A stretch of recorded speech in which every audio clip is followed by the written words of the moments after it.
Il-Gvern laqa rapport ta' evalwazzjoni pubblikat mill-Kumitat tal-Kunsill Ewropew il-Manival brabta mal-effettività li għandha Malta fl-isfida globali li tiġġieled il-ħasil tal-flus u l-finanzjar tat-terrorizmu. Fis-sarija konġunta l-Ministri Edward Cicluna, Michael Farrugia, Owen Bonnici u s-Segretarju Parlamentari Silvio Xkembri tennew li l-Gvern huwa impenjat li jimplementa 58 rakkomandazzjoni li ġew pubblikati. Dan ir-rapport fassal wara evalwazzjoni li saret f'Novembru tas-sena li għaddiet.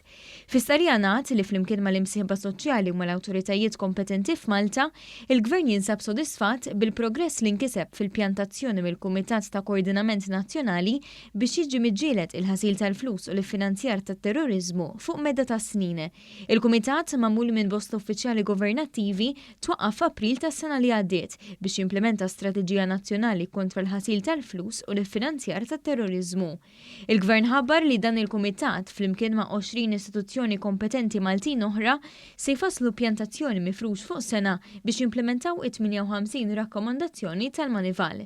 Qal li kull rakkomandazzjoni li saret se tiġi fdata lill istituzzjoni kompetenti li f'perjodu stabilit trid tara li timplementa l-pjantazzjoni propost. Tenna li kull istituzzjoni se tkun mamra bir-riżorsi meħtieġa, inkluż appoġġ u pariri mill-esperti. Il-Gvern sostna li dawn ir-rakkomandazzjonijiet se jkumplementaw il-miżuri fil-pjantazzjoni strateġika li tfassal wara evalwazzjoni li twettqet fl-2017 u li minnhom diġà ġew implementati 35%.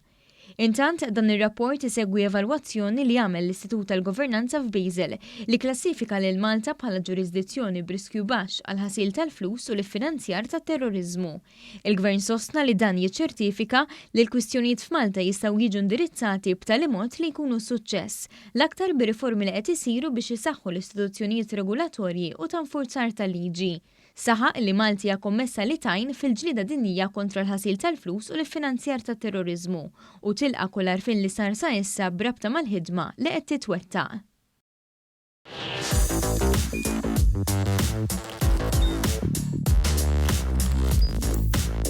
Idħol fuq one.com.mt u hemmhekk tista' tara l-programmi kollha li jxandru fuq One permezz ta' One Play.